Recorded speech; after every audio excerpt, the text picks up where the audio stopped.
You know those nights when the universe just seems to be conspiring against you? When everything that could go wrong does go wrong, and you're left wondering if you're being punished for something you don't even remember doing?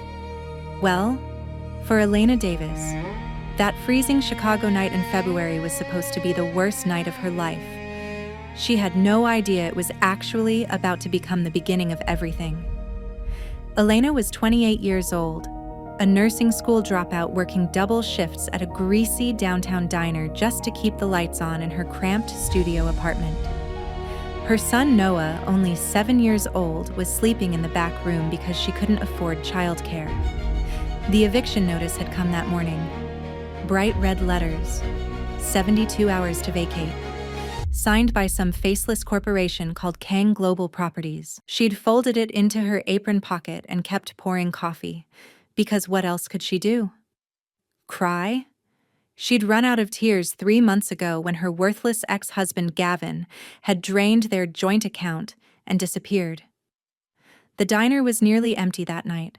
Just her, the cook, and the sound of sleet hammering against the windows like tiny bullets. That's when he walked in. Or rather, stumbled in. Kang Min-jun. Though she didn't know his name yet. All she saw was a man in an expensive charcoal suit, so out of place in this dump that she almost laughed. He looked like he'd walked off a magazine cover and taken a wrong turn straight into her nightmare. He sat at the counter, and that's when she noticed his hands were shaking. Not the normal kind of shaking you see when someone's cold. This was different. His pupils were dilated, sweat beading on his forehead despite the cold. His olive skin had taken on a grayish tone that made every instinct from her 3 years of nursing school scream danger. "Sir, are you okay?" she asked, leaning across the counter. Her voice was gentle but firm. She'd used that same tone countless times in hospital rotations, right before someone coded. He tried to smile, but it came out as more of a grimace. "Fine," he managed, his accent carrying just a hint of something else beneath the American English, Korean, maybe. "Just tired." But Elena wasn't buying it. She'd seen tired sick before, and this wasn't it. This was something much worse. She watched as he reached into his jacket pocket and pulled out a photograph. Even from where she stood, she could see it was old, the edges worn from being handled too many times. A woman's face, beautiful and sad at the same time. "My mother," he said quietly, and there was such pain in his voice that Elena felt her heart clench. "Someone returned this to me tonight. Said it was time to reconcile." He touched the surface of the photograph gently, reverently, and that's when Elena saw his fingers start to tremble violently. The photo slipped from his grasp and clattered onto the counter. His eyes rolled back. And then, he was falling, his body going slack, like someone had cut his strings. Elena vaulted over the counter before she even realized she was moving. Years of training kicked in automatically. She caught him before his head could crack against the tile floor, easing him down as gently as she could. Her fingers went to his neck, finding a pulse. It was there, but rapid and thready. Not good. "Call 911, she shouted to the cook, but the man just stood there in the doorway, eyes wide with panic. "Now!" She tilted Min-jun's head back, checking his airway. Clear. Breathing shallow but present. What the hell had happened? 1 minute he was sitting there talking about his mother, the next he was unconscious. Food poisoning? Stroke? Heart attack? Then she saw it. The photograph. Lying face up on the counter where it had fallen. And her nursing instincts. The ones that had made her professors say she had real potential before life got in the way. Those instincts started screaming. She grabbed a napkin, carefully using it to pick up the photograph, brought it close to her face. Sniffed. Nothing obvious, but there was something. A faint, almost imperceptible oily residue on the surface. And the smell. God, what was that smell? Bitter. Chemical. Her mind raced through toxicology lectures from years ago, fragments of information she thought she'd forgotten. The manager appeared then, a greasy man in his 50s who'd spent the last hour smoking in the office. He took one look at Minjun's expensive suit, at his unconscious form on the floor, and his face went red. "Get him out of here," the manager snapped. "I don't need this trouble. Probably some junkie." "He's not a junkie," Elena said sharply, still monitoring his pulse. "He's been poisoned." "Poisoned? Jesus Christ, even worse. Get him out before someone sees. Bad for business." Elena looked up at him, and in that moment she hated him more than she'd ever hated anyone. More than her ex-husband. More than the landlord who was kicking her out. Because this man was willing to let another human being die just to avoid inconvenience. "No," she said simply. "What did you say?" "I said no. The ambulance is coming." "We wait." But the cook, that coward, he'd never called. And the manager was already grabbing Minjun's arms, trying to drag him toward the door, trying to literally dump a dying man out into a snowstorm. Something inside Elena snapped. Maybe it was the stress of the eviction notice. Maybe it was 7 years of watching people step on other people to get ahead. Maybe it was just that she was so damn tired of the world being cruel for no reason. Whatever it was, she made a decision that would change everything. "Stop," she said, standing up. She was 5'4" and barely 120 pounds, but she put herself between the manager and Minjun like she was ready to fight. "You want him out? You'll have to go through me first." The manager stared at her like she'd lost her mind. Maybe she had. But then he saw something in her eyes, something that told him she absolutely meant it, and he backed down. Muttering curses, he stormed back to his office. Elena grabbed her phone and called 911 herself. But she knew how these things worked. In this neighborhood, on a night like this, they'd be lucky to see an ambulance in 45 minutes. This man didn't have 45 minutes. She looked down at Minjun, at his face going paler by the second, and she made another decision. One that was probably stupid and definitely dangerous, but it was the only option she could see. "Help me get him up," she told the cook. The man just stared at her. "Please, I'll take responsibility. Just help me get him to my apartment. It's just upstairs." It took all their strength, but they managed to half carry, half drag Minjun up the back stairs to Elena's tiny studio. Noah woke up when they stumbled through the door, his little face confused and frightened. "Mommy." "It's okay, baby," Elena said, trying to sound calm even though her heart was racing. "This man is sick. Mommy needs to help him. Go back to sleep, okay?" Noah, bless him, just nodded and pulled his blanket over his head. He was used to his mother bringing home strays, lost cats, injured birds, one time a homeless woman who just needed a warm place to sleep. This was just another Tuesday in their chaotic life. Elena cleared the small dining table with one sweep of her arm, sending bills and junk mail scattering to the floor. They laid Minjun out on top. His breathing was getting worse, more labored. She needed to figure out what the poison was, and she needed to do it now. She thought about the photograph, the oily residue, the bitter smell, and then it clicked. Organophosphate. Had to be. A nerve agent, absorbed through the skin. Whoever had sent him that photograph had coated it with poison, knowing he'd touch it, knowing it would seep through his skin and into his bloodstream. It was elegant, untraceable if you didn't know what to look for, and absolutely lethal. The antidote was atropine, which she didn't have. What she did have was a first aid kit from her nursing school days, some activated charcoal from when Noah had eaten something he shouldn't have, and a prayer that she wasn't too late. She worked on him for hours, washing the poison from his skin, monitoring his vitals. doing everything she could with the limited resources she had. The cook had long since fled. It was just Elena, Noah sleeping in the corner, and this stranger who she was fighting to keep alive for reasons she couldn't fully explain. Around 3 in the morning, there was a knock at the door. Elena's blood ran cold.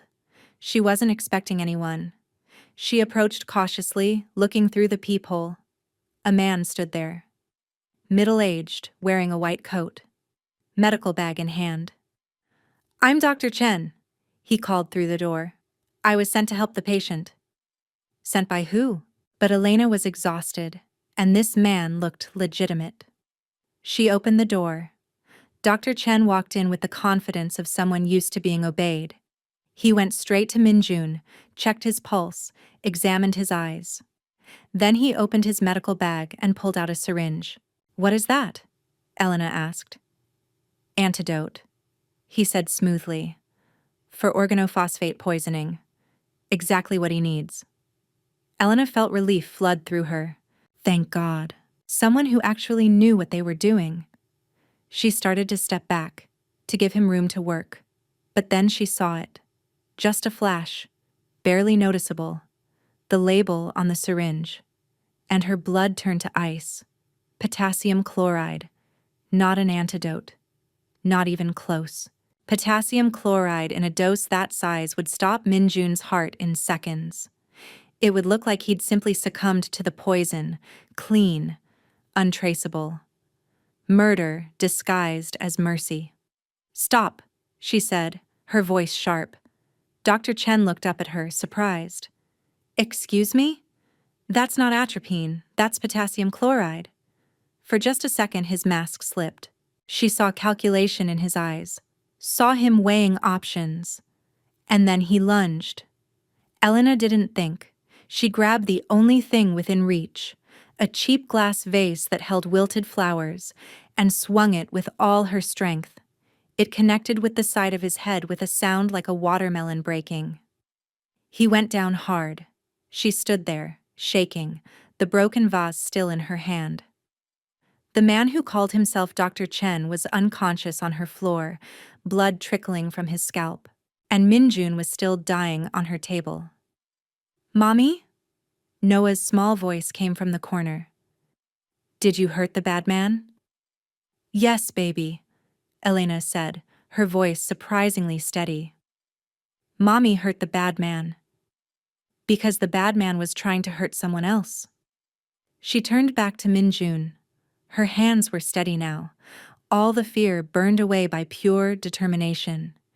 If they sent a fake doctor to finish him off, that meant someone really wanted him dead, which meant he was important, which meant she'd just stepped into something way over her head. But she'd come this far. She wasn't stopping now. She used what she had. Every trick she'd learned in nursing school, every bit of improvised medicine she'd picked up from 3 years of rotations in underfunded hospitals. She mixed her own crude version of a treatment cocktail, using supplies from the corner pharmacy that was run by a sympathetic Iranian immigrant who asked no questions. And somehow, impossibly, it worked. As the sun started to rise over Chicago, painting her dingy apartment in shades of pink and gold, Kang Minjun opened his eyes. He stared at her for a long moment, confusion and pain etched on his face. Then his gaze traveled around the room. The peeling wallpaper, the ancient radiator, the unconscious fake doctor zip-tied to her kitchen chair. Noah, now awake, eating cereal and watching cartoons like this was all completely normal. "Where am I?" His voice was rough, barely above a whisper. "My apartment," Elena said simply. "You were poisoned. Someone sent a fake doctor to finish the job. I stopped him." Minjun's eyes went to the man in the chair, then back to her. She could see him processing, his mind sharp even through the lingering effects of the toxin. "You saved my life." "Twice, technically," Elena said, allowing herself a small smile. "You're welcome." He tried to sit up, winced, and she pushed him gently back down. "Not yet. You need rest," And probably actual medical attention from a real doctor, one who won't try to murder you. Why did you help me? It was a good question. Elena thought about it for a moment. Because letting you die would have been wrong, she finally said. And I've had to swallow enough wrong in my life. I didn't need to add one more. Minjun studied her face like he was trying to memorize it. Like he was seeing something he'd never expected to find. What's your name? Elena. Elena Davis. She gestured to Noah. That's my son, Noah. Say hi, baby. Hi, Noah said without looking away from his cartoons. Kang Minjun, he said. Then he saw the papers on her floor. The ones she'd swept off the table in her hurry to save him. Bills, final notices, and the bright red eviction letter. He reached down, picked it up. Read it. His face went absolutely white. What is it? Elena asked. He didn't answer, just stared at the paper like it was a snake that had bitten him. And then, in a voice that was equal parts horror and disbelief, he said, "This is from my company." Elena blinked. What? Kang Global Properties. That's mine. I own it. He looked at her, and there was genuine anguish in his eyes. I'm the one evicting you. The silence that followed was deafening. Elena felt like the floor had dropped out from under her. This man she'd just saved. Twice. Risked her job for. Possibly committed multiple felonies for. He was the reason she and Noah were about to be homeless. The irony was so sharp it could cut. Noah looked up from his cartoons, sensing the tension. Mommy, what's wrong? Nothing, baby, Elena lied. Everything's fine. But it wasn't fine. Nothing was fine.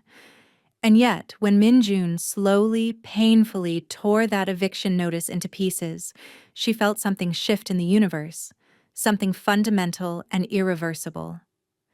I need to make this right, he said quietly. All of it. Everything. You can't unmake the past, Elena said, surprised by the bitterness in her own voice. No, but I can change the future. He met her eyes. Come work for me, as my private nurse. Live in my home, you and Noah. I'll pay you more than you'd make in 10 years at that diner. And I'll make sure you never have to worry about eviction notices again. Why? Because I owe you my life. Twice. And because... He hesitated, like he was about to say something he'd never admitted before. Because in the last 12 hours, you're the only person who's tried to keep me alive instead of kill me. That's worth something. Elena should have said no. Should have told him to take his guilt money and shove it. Should have walked away from this mess before it got any worse. But she looked at Noah. At her beautiful boy who deserved so much better than this apartment, this life, this constant struggle. And she thought about the fake doctor on her floor. About whoever had poisoned Minjun and would probably try again. About how this man, for all his wealth and power, was utterly alone. Okay, she heard herself say, but I have conditions. Name them. 1. Noah's safety is non-negotiable. Anything that threatens him, we're gone. 2. I'm not your employee, I'm your partner in keeping you alive. That means you listen to me. No arguments. 3. You tell me everything. Who wants you dead and why? Minjun smiled then, a real smile that transformed his whole face. Deal. And just like that, Elena Davis and her son moved from a crumbling studio apartment to a mansion in Lincoln Park. From ramen noodles to a full-time chef. From medical bankruptcy to more money than she'd ever imagined. But as the saying goes, every paradise has a snake, and Minjun's paradise was infested with them. The Kang mansion was exactly what you'd expect from a billionaire with underworld connections and more money than sense. 30 rooms, marble everything. Art on the walls that cost more than most people's houses. A staff of 12 who moved through the halls like ghosts, silent and efficient. Elena hated it on sight. Oh, it was beautiful, objectively stunning, but it felt like a mausoleum, cold and empty despite all the people, a place designed to impress, not to live. She'd take her cramped apartment with its water stains and broken radiator over this sterile perfection any day. But Noah loved it. He ran through the halls with the pure joy of a child who'd never had space to run before. The cook made him actual meals instead of whatever Elena could scrape together. And his room, God, his room was bigger than their entire apartment had been. He had a bed shaped like a race car, shelves full of books, and a window that looked out over a garden that stayed green even in Chicago's brutal winter. For Noah alone, Elena could tolerate the mansion. Could tolerate the suspicious looks from the staff who clearly thought she was some kind of gold digger. Could tolerate the weight of the secrets that hung over this place like fog. Because Min-jun hadn't been lying. Someone really was trying to kill him. Multiple someones, in fact. And the more Elena learned about his life, the more she understood why. Kang Min-jun wasn't just a billionaire. He was a king in a kingdom most people pretended didn't exist. The Korean mob had roots in Chicago that went back generations, and the Kang family had been at the top of that tree for longer than Elena had been alive. Min-jun had inherited the empire when his father died 7 years ago, inherited all the power, all the wealth, and all the enemies that came with it. He ran it like a corporation, clean on the surface, ruthless underneath. Real estate, shipping, imports, all legitimate businesses. But Elena wasn't stupid. She knew what imports meant when a man had his kind of connections. She knew what happened in the warehouses at 3 a.m. She knew, and she decided she didn't want to know more. Her job was to keep him alive, not to judge how he made his money. The first week was almost peaceful. Min-jun recovered quickly from the poisoning, his body burning through the toxins with the resilience of someone who'd survived worse. Elena tended to him with professional efficiency, checking his vitals, managing his medications, making sure he rested instead of trying to run his empire from bed like he clearly wanted to. They fell into an easy rhythm. She'd bring him breakfast, and they'd talk. About nothing important at first. The weather. Noah's excitement about his new school. The various staff members and their quirks. Small talk that felt oddly intimate when you were doing it in someone's bedroom at 7 a.m. But gradually, the conversations deepened. Min-jun started telling her things. About growing up with a father who believed love was weakness. About learning the family business by watching men disappear in the night. About the day he got the scar on his back. Not from an enemy, but from his own father, who'd wanted to teach him never to trust anyone, not even family. He held a heated knife against my skin for 30 seconds. Min-jun said one morning, his voice flat and emotionless. I was 14. I'd made the mistake of trusting one of his lieutenants with information. The lieutenant betrayed us. My father said I needed to learn that trust was a luxury we couldn't afford. Elena's hands stilled on the blood pressure cuff she was adjusting. That's not a lesson. That's abuse. In my world, they're the same thing. She looked at him then. Really looked at him. Saw the boy underneath the billionaire. The scared teenager who'd learned to survive by building walls so high nothing could get through. Not love. Not kindness. Not anything that might make him vulnerable. Not anymore, she said quietly. You're not in that world alone anymore. You have me, and Noah, and we don't work like that. Something flickered in his eyes. Hope, maybe, or fear. How do you work? We trust until given a reason not to. We believe in second chances. We choose love over fear every single time, even when it's harder. Min-jun laughed, but it was bitter. That sounds like a good way to get killed.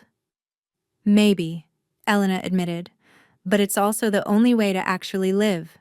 He didn't respond, but that night, she found him sitting in Noah's room, watching her son sleep. Just sitting there in the dark, like he was trying to understand this small human who thought the world was good, who hadn't learned to be afraid yet. "He reminds me of what I used to be," Minjun said when he noticed Elena in the doorway.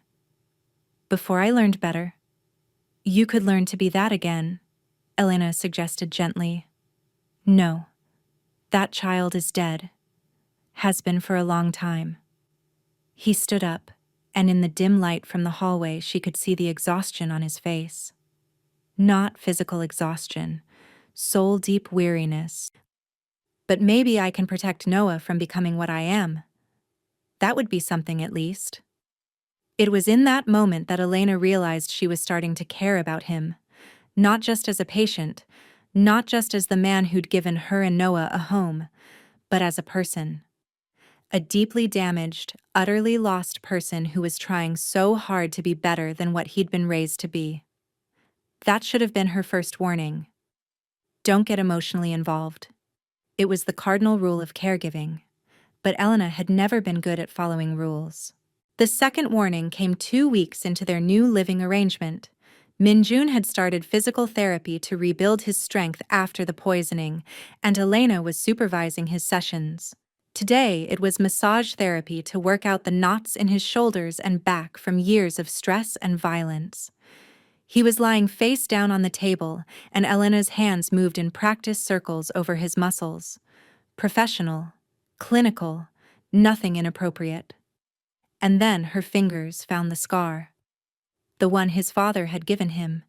It was massive. Ran from his left shoulder blade down to his lower back in a twisted ridge of tissue.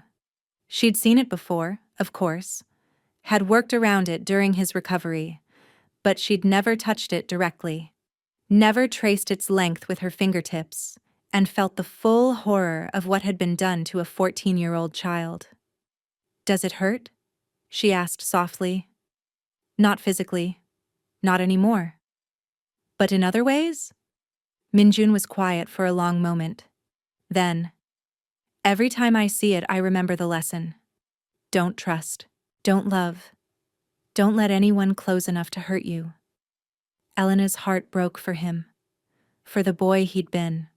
For the man he'd become because of that boy's trauma. Without thinking, acting purely on instinct, she leaned down and pressed her lips gently to the scar. Minjun went absolutely still beneath her hands. "What are you doing?" His voice was rough. "Teaching you a new lesson," Elena whispered against his skin. "That some people touch you to heal, not to hurt. That trust isn't weakness. That you deserve gentleness." He turned over then, suddenly, catching her wrist. His eyes were dark with something Elena couldn't quite name. Want, fear, anger. All of it mixed together. "Don't," he said. "Don't try to save me, Elena. I'm not worth it." "That's not your choice to make," she countered. "I decide what I do with my compassion, and I choose to give it to you." They stared at each other for a heartbeat. 2. And then Minjun pulled her down into a kiss that was desperate and tender and absolutely inevitable. It shouldn't have happened, was probably the worst decision either of them had ever made. But God, it felt right. Felt like coming home to a place Elena had never been before. When they finally broke apart, both breathing hard, Minjun rested his forehead against hers. "This is a mistake," he said. "Probably," Elena agreed. "Want to stop?" "God, no." They didn't sleep together that night. Both of them knew they were already in too deep, moving too fast. But something had shifted. A line had been crossed. They weren't nurse and patient anymore, weren't employer and employee. They were something else. Something undefined and terrifying and precious. Elena should have known it couldn't last. Happiness never did in her life. The betrayal came 3 weeks later, disguised as afternoon tea. It was Elena's routine to prepare Minjun's tea herself. She didn't trust the staff. Not because they'd done anything wrong, but because she'd seen firsthand what happened when you trusted the wrong people. So every afternoon at 3, she'd go to the kitchen and make his tea personally. Green tea with honey. Nothing fancy. But that day, as she was walking the cup to his office, something made her pause. Maybe it was instinct.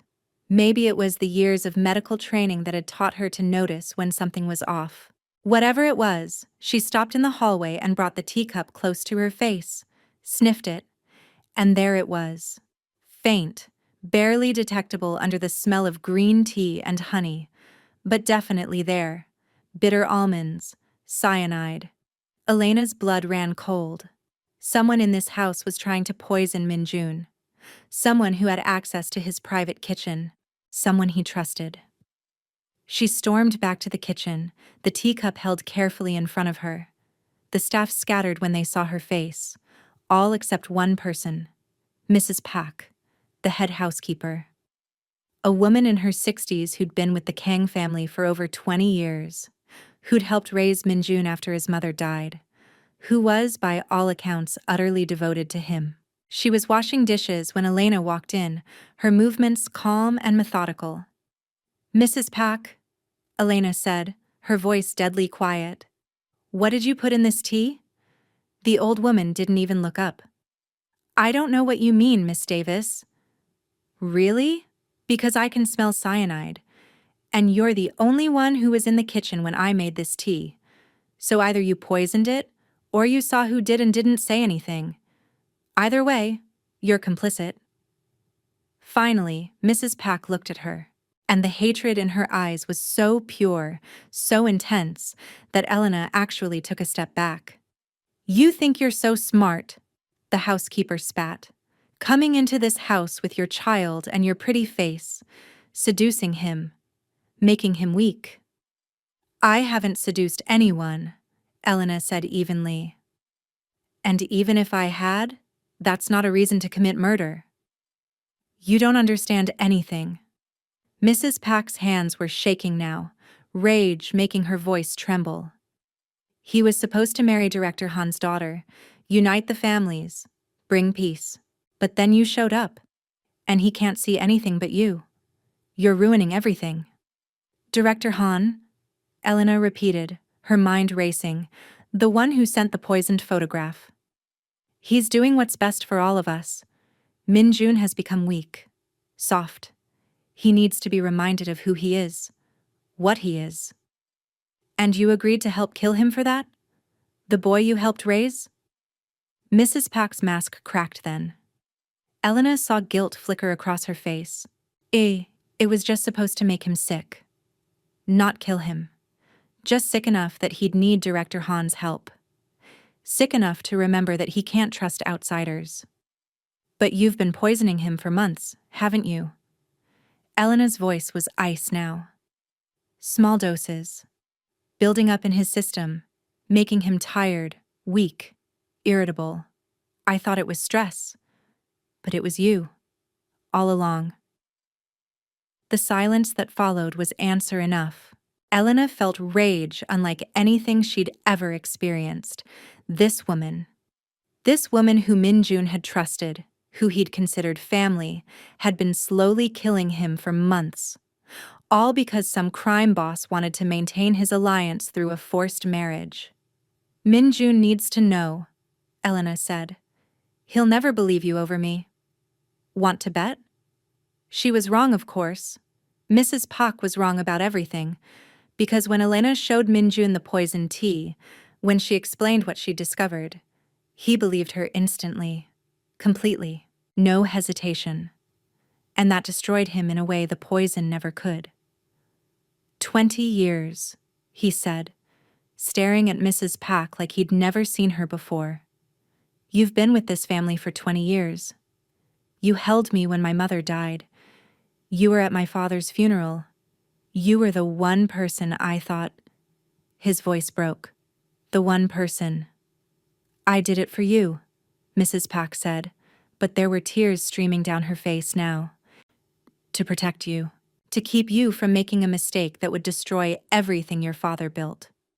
My father built an empire on blood and fear, Minjun said quietly. I don't want that. I never wanted that. But it's what you are, the old woman insisted.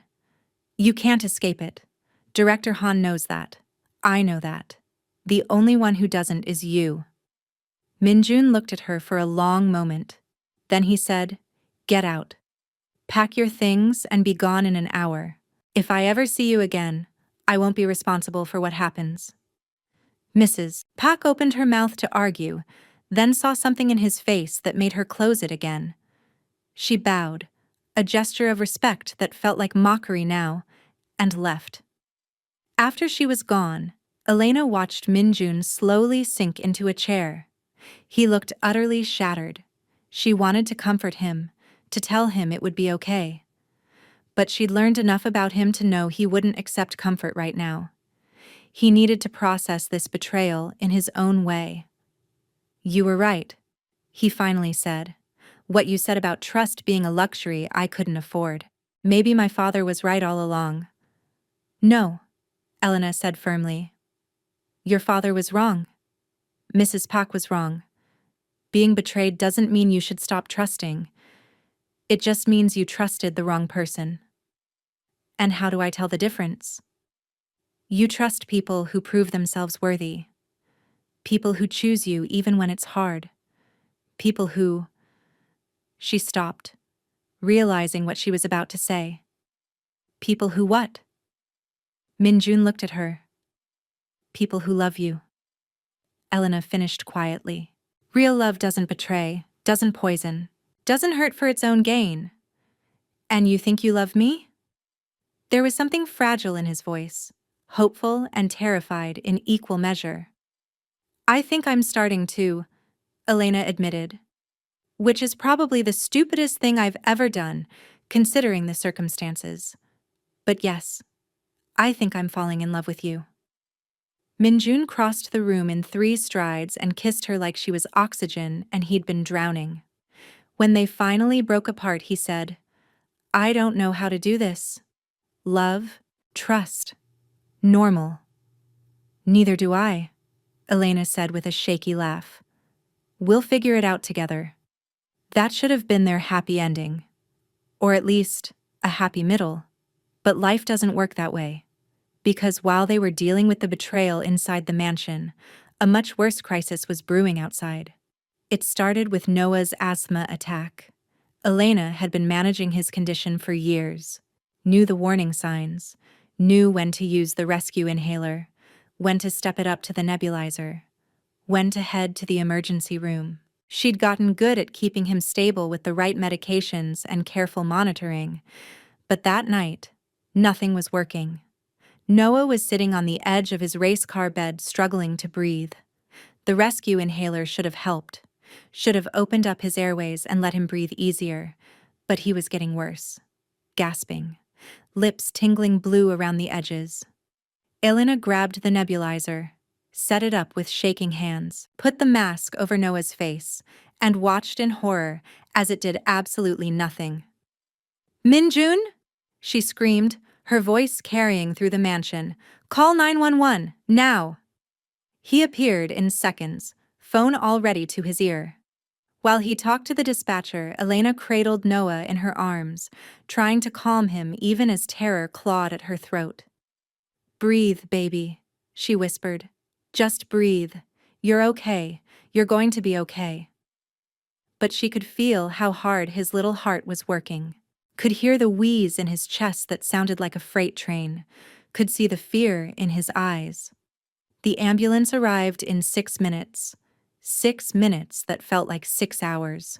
They rushed Noah to Chicago Med, sirens screaming. Elena rode in the back, holding her son's hand, praying to a God she wasn't sure she believed in. Please, please don't take him. Take anything else. Take everything else. But please don't take my baby. At the hospital, they stabilized him. Different medications, oxygen, steroids. After an hour, his breathing eased. His color came back. He fell asleep holding Elena's hand. The doctor pulled her aside. Young guy, probably 30. with kind eyes behind wire-rimmed glasses. "Mrs. Davis, I need to ask you something. What medication were you using at home?" "Albuterol sulfate," Elena said. "Same thing we've always used." "Why?" "Can you show me the inhaler?" Elena pulled it from her bag, handed it over. The doctor examined it carefully, then shook his head. "This isn't albuterol," he said quietly.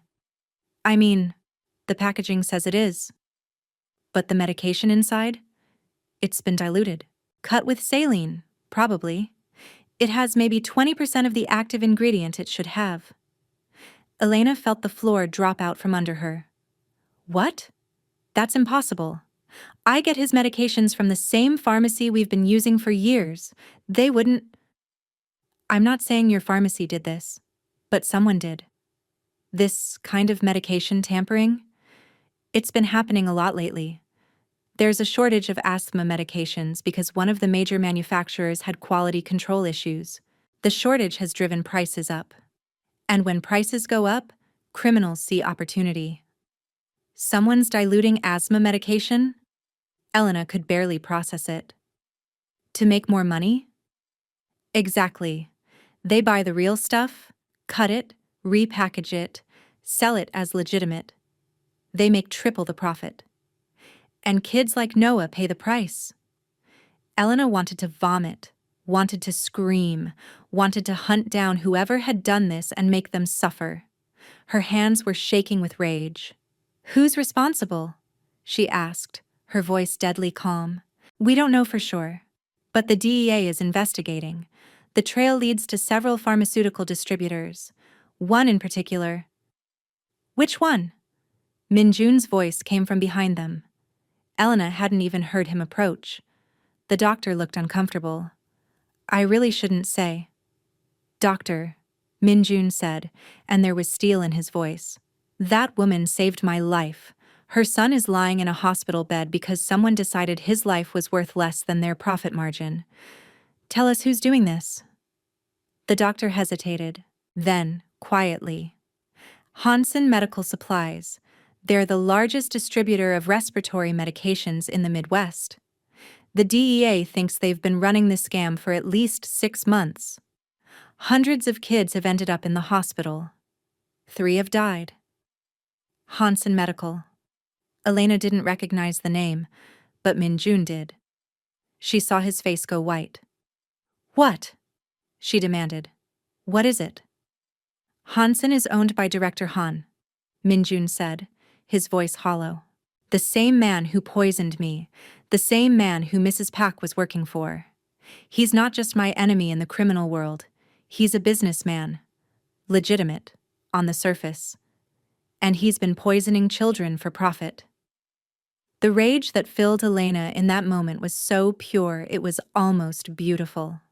She thought about Noah struggling to breathe, thought about 3 children who died because they couldn't afford the real medication, thought about how many more would die if someone didn't stop this. "We're going to destroy him," she said. It wasn't a question. Minjun looked at her, and she saw her own rage reflected in his eyes. "Yes, we are. Planning a war takes time, strategy, resources, intelligence. Lucky for them, Minjun had all of that in spades. Being a crime boss might be morally questionable, but it did come with certain advantages when you needed to take down someone even worse than you were. Noah recovered. That was the most important thing. Elena brought him back to the mansion with a new prescription from a hospital pharmacy that Minjun had personally verified wasn't connected to Hansen Medical. Her son was breathing easy again, running through the halls, being the normal 7-year-old boy he deserved to be. But Elena couldn't forget. Every time she looked at him, she thought about those 3 children who didn't get to come home. Thought about their parents, living with the knowledge that their kids had died because someone wanted to make a few extra dollars. Minjun was different too. The betrayal from Mrs. Pak had hurt him. But this? This was something else. This was children dying. Even in his world, even in the brutal hierarchy of organized crime, there were lines you didn't cross. Children were off limits. Always. "I'm going to make him pay," Minjun told her one night. They were in his study, going over the information his people had gathered on Director Han's operation. Not just for Noah, for all of them. "How?" Elena asked. She'd learned enough about this world to know that revenge wasn't as simple as just shooting someone. That might give momentary satisfaction, but it wouldn't solve the underlying problem. Han's company would continue operating. Other children would continue dying. "We expose him, publicly, make sure every news outlet in the country knows what he's been doing. Ruin his reputation so thoroughly that no one will ever do business with him again. And then," Minjun's smile was cold, "then I take everything he has, every asset, every connection, every piece of his empire. I dismantle it brick by brick." "That could take months," Elena pointed out. "Years, even. And in the meantime, he's still operating." "I know, which is why we also tip off the DEA, give them everything they need to shut down Hansen Medical immediately. But that's just the legal attack. The real war happens in the shadows." Elena should have been horrified. Should have told him this was too much, too dangerous. But she wasn't, because she'd seen Noah turning blue, had held him while he struggled to breathe, had watched the terror in his eyes. Some people deserved everything that was coming to them. The plan was solid. The execution was flawless. Within a week, federal agents raided Hansen Medical. The news outlets picked up the story. Diluted asthma medication, children's deaths. A major pharmaceutical distributor putting profits over lives. It was a scandal that dominated the news cycle for days. Director Han tried to deny everything, claimed he was being framed. But Minjun had made sure the evidence was airtight. Emails, financial records, testimony from employees who'd been offered immunity to flip on their boss. It was a prosecution's dream case. Han was arrested. His assets were frozen. His company collapsed overnight as every client fled to avoid being associated with the scandal. In less than 2 weeks, a man who'd been worth hundreds of millions was bankrupt and facing multiple federal charges. It should have been over. Should have been enough. But Elena had learned something important about men like Director Han. They didn't accept defeat gracefully. They lashed out. They tried to hurt you the only way they had left. The call came on a Tuesday. Elena was in the kitchen, helping Noah with his homework. Math problems. Simple addition that he was getting better at every day. She'd put her phone on silent so she didn't hear it ring the first 3 times. When she finally checked, she had 7 missed calls. All from the same blocked number, and 1 voicemail. She pressed play, expecting a robocall or wrong number. Instead, she heard a voice she'd hoped never to hear again. "Hey Elena, it's Gavin. Your loving ex-husband, remember me?" Her blood ran cold. Gavin. The man who'd abandoned her and Noah. Who'd stolen their savings and disappeared into his gambling addiction. What the hell did he want? "I heard you've done pretty well for yourself," Gavin continued. His voice was slurred. "Drunk or high? Probably both. Living in a mansion now. Son going to fancy private school. Nice. Real nice. And you didn't think to share any of that good fortune with your boy's father?" Elena deleted the message with shaking hands. Blocked the number. Gavin was part of her past. A mistake she'd made when she was 20 and stupid and thought she could fix a broken man with enough love. She'd learned that lesson the hard way. He had no place in her life now. But Gavin had never been good at taking no for an answer. He showed up at Noah's school the next day, told the administration he was there to pick up his son. The school, following their protocols, called Elena to verify. She said absolutely not. That man has no custody rights. They turned him away. That should have been the end of it. Should have sent a clear message that he wasn't welcome. But it just made him angry. The second call came that night. This time, Elena answered. You can't keep me from my son, Gavin spat into the phone. I have rights. You signed away your parental rights 2 years ago, Elena said coldly. You wanted nothing to do with him. Remember? You said, and I quote, I didn't sign up to be a father to some defective kid. So no, you don't have rights. You have nothing. Maybe I changed my mind. Too late. You made your choice. Live with it. She hung up, changed her number, told the school to add Gavin to their do not contact list, thought that would be enough. But she'd underestimated his desperation, his addiction, his willingness to do absolutely anything for money, because Gavin had heard about Director Han, about how the man was in jail, but still had connections, still had resources, and still wanted revenge on Kang Min-jun and everyone he cared about.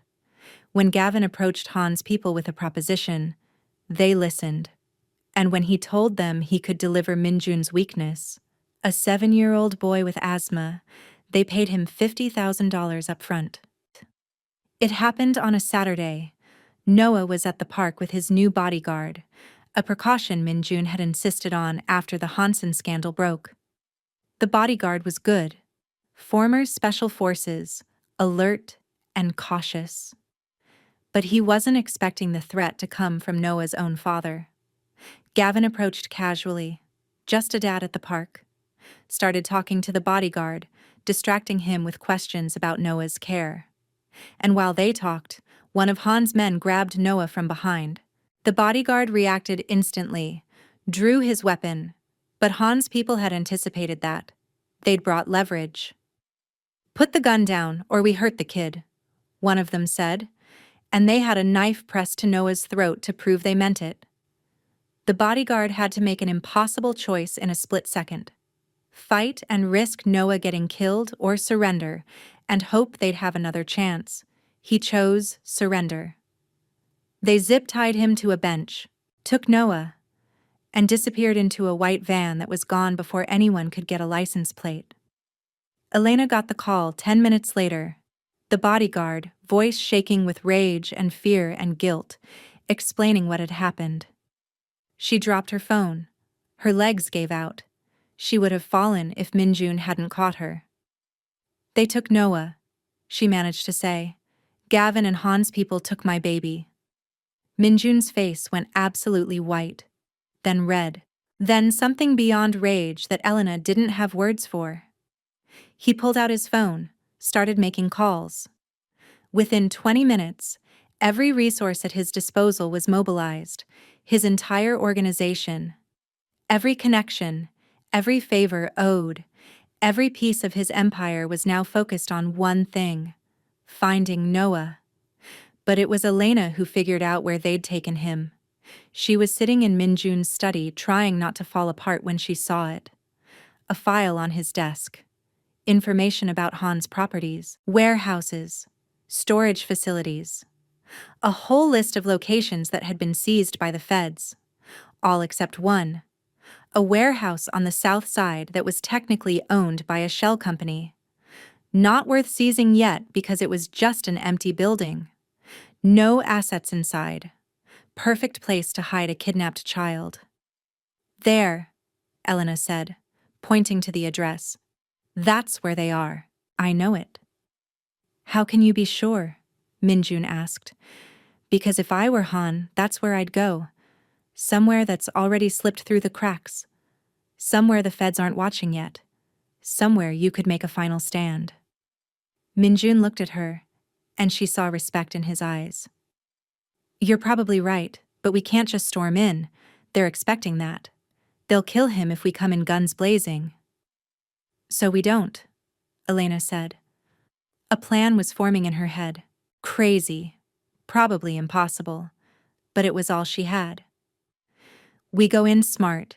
We use what they don't expect. Which is what? Me and science. 20 minutes later, they were driving to the warehouse. Elena had refused to stay behind. This was her son. She was going to be there when they got him back. End of discussion. She'd armed herself with the only weapons she knew how to use, medical knowledge, chemistry, and a desperate mother's love. The warehouse was exactly what she'd expected. Old, abandoned, windows broken out. The perfect place for something terrible to happen. Minjun's people had surrounded it quietly, waiting for his signal. But they couldn't breach without risking Noah. So Elena walked up to the front door and knocked. It swung open. One of Han's guards stood there, gun in hand. "What the hell are you doing here?" "I'm here to trade," Elena said calmly, even though her heart was racing. "Me for my son. That's what you want, right? To hurt Minjun? I'm the one he cares about. Let Noah go, and you can have me." The guard looked uncertain, grabbed his radio, talked to someone. A minute later, he grabbed Elena's arm and dragged her inside. The interior of the warehouse was one big open space, boxes stacked against walls, old equipment rusting in corners. And in the center, Director Han himself. He looked different from his photos, thinner, harder. Prison hadn't been kind to him. Noah was sitting on the floor next to him, hands zip-tied. When he saw Elena, his eyes went wide. "Mommy!" "It's okay, baby," Elena said, trying to project a calm she didn't feel. "Everything's going to be okay." "Is it?" Han asked. His English was perfect, no accent at all. "Because from where I'm standing, things are not okay. My company is destroyed. My reputation is ruined. I'm facing 20 years in federal prison. All because of you and your boyfriend. All because you poisoned children for profit," Elena corrected. "We just made sure you faced consequences." "Consequences?" Han laughed. It was not a pleasant sound. "You want to talk about consequences? Let me show you consequences." He pulled out a gun, pointed it at Noah's head. Elena's world narrowed to that single point, the barrel of that gun. Her son's frightened face, the finger on the trigger. "Wait," she said. "Wait, just wait. You want revenge on Minjun? Killing Noah won't do that. He'll just hunt you down and make you suffer.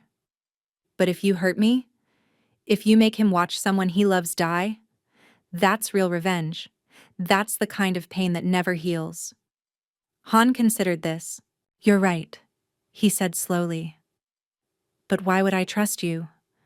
Why would you volunteer to die for your son?" "Because he's my son," Elena said simply. "There's nothing I wouldn't do for him. Including this." It was the truth. Absolute and complete. She would die 1,000 deaths if it meant Noah lived, would walk into hell itself without hesitation. Han must have seen that truth in her eyes, because he lowered the gun from Noah's head, pointed it at Elena instead. "Noble," he said. "Stupid, but noble. All right, come here." Elena walked forward. Every step was an effort. Every instinct screamed at her to run, to fight, to do anything but walk toward a man who was going to kill her. But she kept going, because that's what mothers did. She was 3 feet away when she saw it. Over Han's shoulder, a stack of boxes with warning labels, chemical hazard symbols, and one word that made her heart jump: ammonia. She'd been hoping there'd be something she could use, some chemical, some substance, something her medical training could weaponize. And there it was. Ammonia. Highly concentrated industrial cleaner, judging by the labels. But she needed more than just ammonia. She needed... Her eyes scanned the warehouse frantically. There. Another stack of boxes. Bleach. Someone had stored industrial cleaning supplies here, probably left over from when the building was operational. Ammonia and bleach. If you mixed them, they created chloramine gas. Toxic. Potentially lethal in an enclosed space. But if you knew what you were doing, if you could control the reaction, you could create just enough gas to incapacitate people without killing them. It was risky. Insane. Could easily go wrong in 100 different ways. But it was all she had. "Before you shoot me," Elena said, her voice remarkably steady, Can I at least hug my son goodbye? Han hesitated, but then he nodded. Fine, 30 seconds. Make it count. Elena rushed to Noah, grabbed him in a fierce hug, and whispered in his ear, When I say run, you run to the door. Don't look back. Don't stop. Just run, okay? Noah nodded against her shoulder. Smart boy. Brave boy. Elena stood up, looked at Han. Thank you. I'm ready now.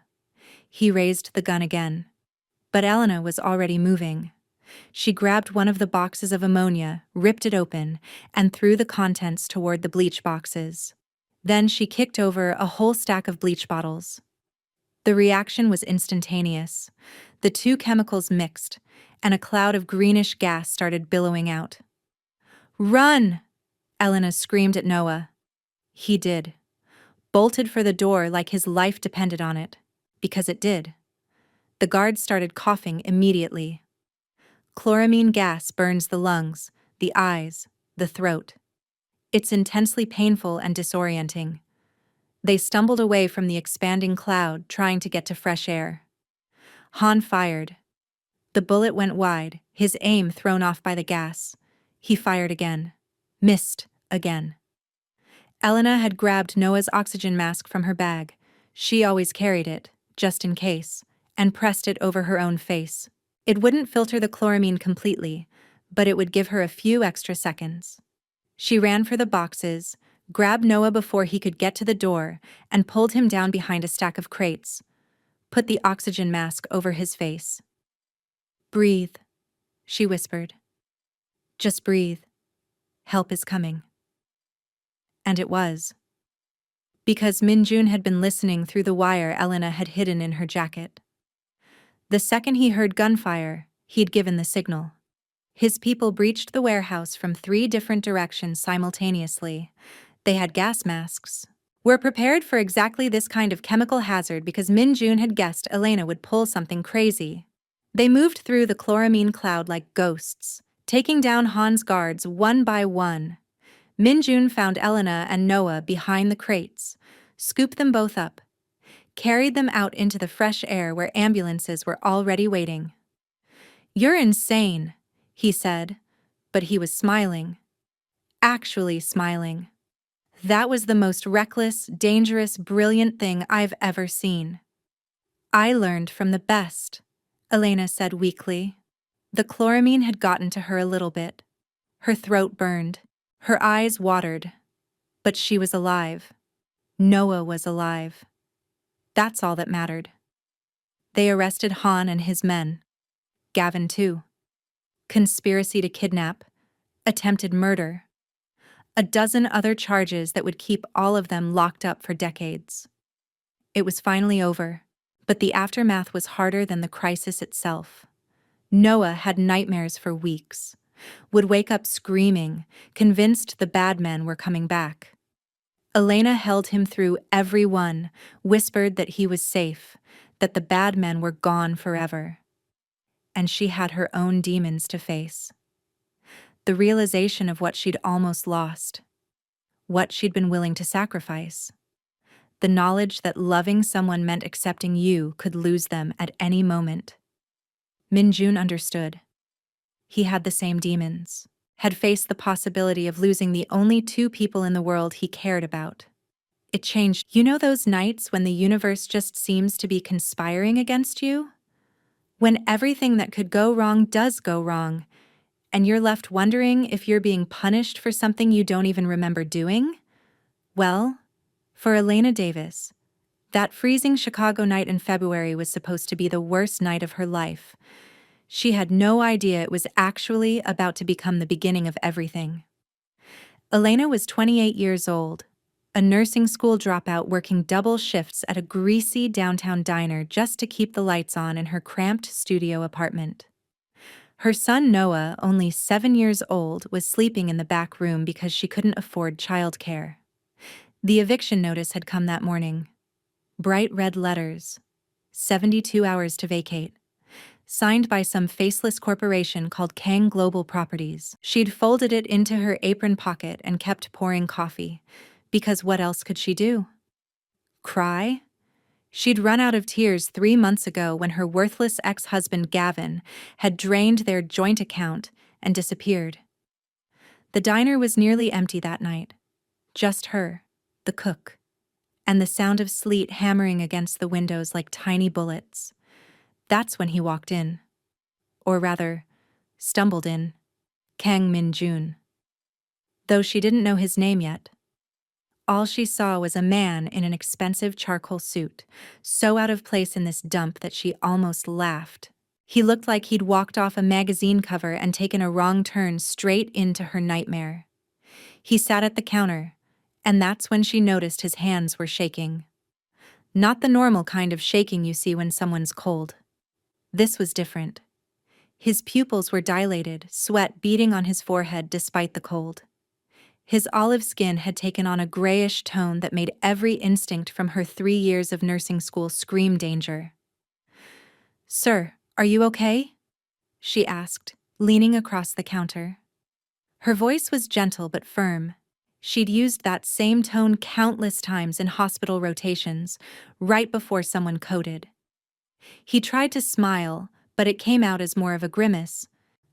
"Fine," he managed, his accent carrying just a hint of something else beneath the American English. Korean, maybe. "Just tired." But Elena wasn't buying it. She'd seen tired sick before, and this wasn't it. This was something much worse. She watched as he reached into his jacket pocket and pulled out a photograph. Even from where she stood, she could see it was old, the edges worn from being handled too many times. A woman's face, beautiful and sad at the same time. "My mother," he said quietly, and there was such pain in his voice that Elena felt her heart clench. "Someone returned this to me tonight. Said it was time to reconcile." He touched the surface of the photograph gently, reverently, and that's when Elena saw his fingers start to tremble violently. The photo slipped from his grasp and clattered onto the counter. His eyes rolled back. And then, he was falling, his body going slack, like someone had cut his strings. Elena vaulted over the counter before she even realized she was moving. Years of training kicked in automatically. She caught him before his head could crack against the tile floor, easing him down as gently as she could. Her fingers went to his neck, finding a pulse. It was there, but rapid and thready. Not good. "Call 911, she shouted to the cook, but the man just stood there in the doorway, eyes wide with panic. "Now!" She tilted Min-jun's head back, checking his airway. Clear. Breathing shallow but present. What the hell had happened? 1 minute he was sitting there talking about his mother, the next he was unconscious. Food poisoning? Stroke? Heart attack? Then she saw it. The photograph. Lying face up on the counter where it had fallen. And her nursing instincts. The ones that had made her professors say she had real potential before life got in the way. Those instincts started screaming. She grabbed a napkin, carefully using it to pick up the photograph, brought it close to her face. Sniffed. Nothing obvious, but there was something. A faint, almost imperceptible oily residue on the surface. And the smell. God, what was that smell? Bitter. Chemical. Her mind raced through toxicology lectures from years ago, fragments of information she thought she'd forgotten. The manager appeared then, a greasy man in his 50s who'd spent the last hour smoking in the office. He took one look at Min-jun's expensive suit, at his unconscious form on the floor, and his face went red. "Get him out of here," the manager snapped. "I don't need this trouble. Probably some junkie." "He's not a junkie," Elena said sharply, still monitoring his pulse. "He's been poisoned."